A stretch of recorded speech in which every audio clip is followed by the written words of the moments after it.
বন্ধুরা, মনের মানুষ চ্যানেলের পক্ষ থেকে আমি মাফি। আমাদের চ্যানেলে নতুন নতুন গল্প শুনতে হলে আমাদের চ্যানেলটি সাবস্ক্রাইব করে সাথেই থাকুন। আর লাইক, কমেন্ট ও শেয়ার করতে মোটেও ভুলবেন না কিন্তু। ধন্যবাদ সবাইকে। ঠিক সে সময় রেহানা বেগম জিতে গেলেন। মাত্র 1 পয়েন্টে বিন্দু হেরে গেল। তবুও দুজনের মুখে বেশ হাসি। বিন্দু যেন হেরে গিয়েই বেশি খুশি হয়েছেন। নক্ষত্রের ইদানিং এক ভালো স্বভাব হয়েছে। সে প্রতিদিন আসার সময় ফুল নিয়ে আসে, বিন্দুর জন্য নয়, মায়ের জন্য। তবে এটা নিয়ে ইতিয়ারা বেগমের চিন্তার অন্ত নেই। সেদিন এক বিশাল ঝামেলা হয়েছে। ইতিয়ারা বেগম রান্নাঘরে গিয়েছিলেন। দেখতে পান বিন্দু মুখে বিড়বিড় করে কিছু বলছে আর রান্না করছে। এটা অবশ্যই চিন্তার বিষয়। এই মেয়ে নিশ্চয়ই জাদু টাদু জানে, না হলে কি রান্না করতে গিয়ে এইসব বলে। এজন্য সে রেহানা বেগমের জন্য হুজুরের পড়া পানি এনে দিয়েছে, সাথে তাবিজ। অথচ কিছু থেকেই কিছু হচ্ছে না। তাই সে সিদ্ধান্ত নিয়েছেন খুব দ্রুত কবিরাজের কাছে নিয়ে যাবে।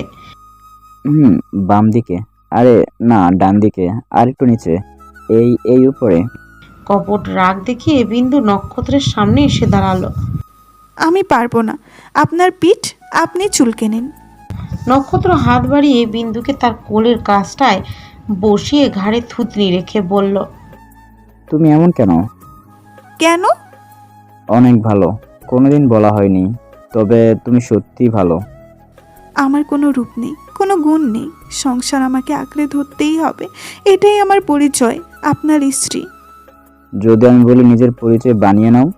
আমার লেখাপড়া বেশি দূর নয়। অনিয়মিত হয়ে পরীক্ষাটা আবার দাও। চাকরি কি আদৌ পাবো? চাকরি করে পরিচয় বানানো যায়। মানে? তোমার আত্মতৃপ্তি যে কাজে, তুমি না হয় তাই করবে। ঠিক সে মুহূর্তে প্রবেশ করে অর্ঘ্য। বিন্দু তাকে দেখে উঠে দাঁড়িয়ে যায়। অর্ঘ্য বিছানার এক পাশে বসতে বসতে জ্যোতি রুমে প্রবেশ করে, সাথে কণা। নক্ষত্রের দিকে তাকিয়ে অর্ঘ্য বলল, তাহলে ভাই এই 3টাকে চল বেচে দিই, বেশ টাকা পাওয়া যাবে। তারপর এখানে সবকিছু গুটিয়ে আমরা নেক্সট ফ্লাইটে ভেগাস নাগরীতে চলে যাই।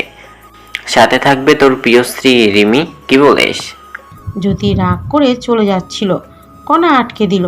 তারপর নক্ষত্র হেসে বলল, তোমাদের জন্য আমাদের একটা প্ল্যান আছে। এখানে রাখা আছে 3টি শাড়ি, সাথে কিছু প্রিন্ট।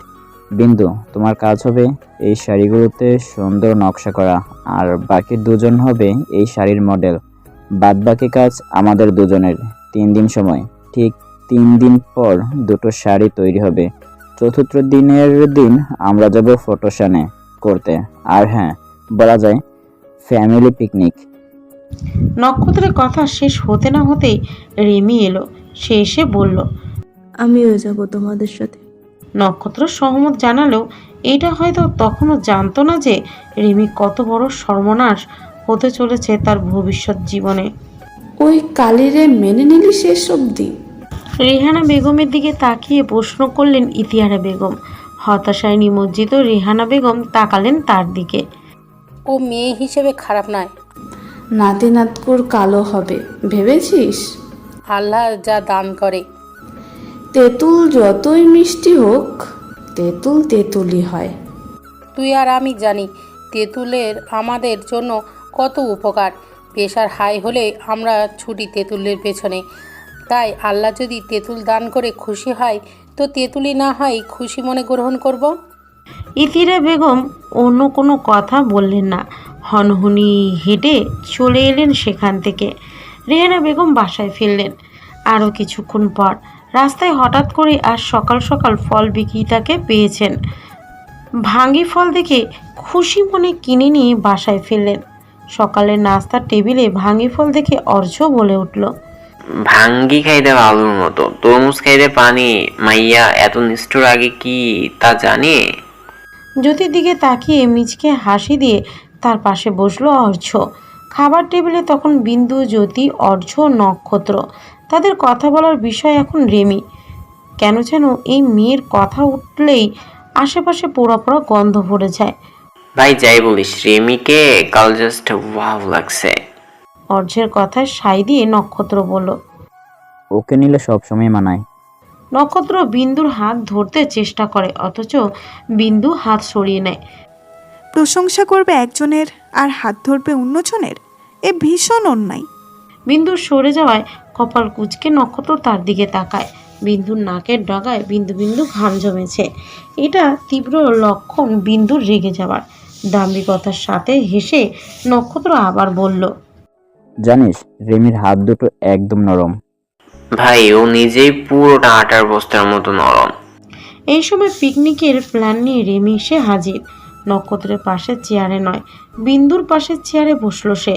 হাসি মুখে বিন্দুর সাথে কথা বলছে। বিন্দু মেনে নিয়েছে, তবে কাজের বাহানা দিয়ে উঠে গেল বিন্দুর সাথে জ্যোতিও। যাবার সময় অর্ঝের পেটে বেশ জোরে চিমটি কেটে গেল জ্যোতি। এর মানে এসো বাবু, আবার আমার ঘরে তোমায় আমি আটা ময়দা সুজির ভ্রমণ করাচ্ছি। 2 দিনের মাঝেই বিন্দু কাজ শেষ করে ফেলল। এক কালারের সুতি শাড়ির মাঝে হাতে আঁকা নানান ধরনের চিত্র ফুটে উঠেছে। রেহানা বেগম তাকিয়ে আছেন শাড়িগুলোর দিকে। এই মেয়ে এত সুন্দর হাতের কাজ পারে তার জানা ছিল না। সে অভিভূত হয়ে দেখছিলেন। পরদিন সকাল সকাল সবাই বেরিয়ে পড়ল পিকনিকের উদ্দেশ্যে। জ্যোতি, কণা এবং রেমি হচ্ছে তাদের শাড়ি পরিয়ে তা বাঙালি নারী। বিন্দুকে অর্ঘ্য বলেছিল, তবে বিন্দু রাজি হয়নি। নক্ষত্র জোর করেনি। কাজের মানুষ ইতিয়ারা, রেহানা বেগম রান্নায় ব্যস্ত। বিন্দু তাদের সাথে ছিল, তবে নক্ষত্র সবাইকে ফাঁকি দিয়ে তাকে দিঘির দিকে নিয়ে এসেছে। ঘাসের মাঝে ফুটেছে ছোট ছোট ঘাস ফুল। বিন্দু 2 হাতে সেগুলো স্পর্শ করে দেখছিল। হঠাৎ তার মাথায় দারুণ একটা প্লট এসে যায়। একেই হয়তো বলে শিল্পীর গুণ। বিন্দু মনে মনে পরবর্তী শাড়ির জন্য থিম সাজিয়ে ফেলেছে। জানি না কিভাবে কি হবে, তবে নক্ষত্র বলেছে অনলাইন বিজনেস করবে বিন্দু। এতে তার আলাদা পরিচয় হবে, সবাই বিন্দুকে চিনবে। কেন বিন্দু, আমার দিকে তাকাতে এত লজ্জা? নক্ষত্রের প্রশ্নে চকিতে তাকায় বিন্দু। নক্ষত্রের চোখের দিকে তাকিয়ে আবারও চোখ ফিরিয়ে নিল সে। নক্ষত্রের চোখের দিকে তাকাতে তার ভীষণ লজ্জা। সে পারে না তাকাতে, অথচ নক্ষত্রের ইদানিং বায়না এটাই থাকে। না মানে এত দ্বিধা? বিন্দুর বিনা বাক্যে বসে থাকায় নক্ষত্র তার কোলে মাথা রেখে চোখ বুজে আছে। এই জন্য এক অদ্ভুত মোহ। কৃষ্ণবর্ণী এক মেয়ের কোলে মাথা রেখে ঘাসে গা এড়িয়েছে ঠিক এক রাজার পুত্র। বিন্দু চুপচাপ হাত বুলিয়ে দিচ্ছে নক্ষত্রের চুলে। বিয়ের পর প্রথমবার বেড়াতে এসেছে। এই অনুভূতি আশা কি বিন্দু তখন করেছিল, যখন বেনারসি গায়ে বউ সেজে দাঁড়িয়েছিল বিয়ের রাতে? ভাগ্যিস আত্মহত্যা করেনি, না হলে এসব অনুভূতি উবে যেত। অর্ঝের ডাকে তাদের উঠে যেতে হলো। দিঘির ধারে চলছে ফটো সেশন। বিন্দু পাশেই দাঁড়িয়েছিল। হঠাৎ কি থেকে কি হলো, বিন্দু গড়গড়িয়ে পড়ে গেল দিঘির পানিতে। নক্ষত্র বা কণা কেউ বিন্দুকে ধরার সময় পেল না। বিন্দু হাবুডুবু খাচ্ছে দিঘির পানিতে। ঠিক সে সময় সবাইকে অবাক করে দিয়ে পানিতে ঝাঁপ দিল ইতিয়ারা বেগমের একমাত্র কন্যা রেমি। মৃত্যু এবং বিশ্বাসঘাতকতা দুটোই অনিবার্য, স্নিগ্ধ সত্য, অথচ আমরা এ দুটো শব্দকে ভয় পাই। বিন্দু পানিতে হাবুডুবু খাচ্ছিল, তখন রেমি তাকে উঠিয়ে নিয়ে এলো। গায়ের সব জামাকাপড় লেপটে গেছে। অর্ঘ্য সেদিকে না তাকিয়ে সরাসরি সেখান থেকে চলে গেল। জ্যোতি ছুটল কিছু একটা আনতে। রেমি বিন্দুর পিঠে হাত বুলিয়ে দিচ্ছে। নক্ষত্র এগিয়ে যেতে চাইলে রেমি বাধা দেয়।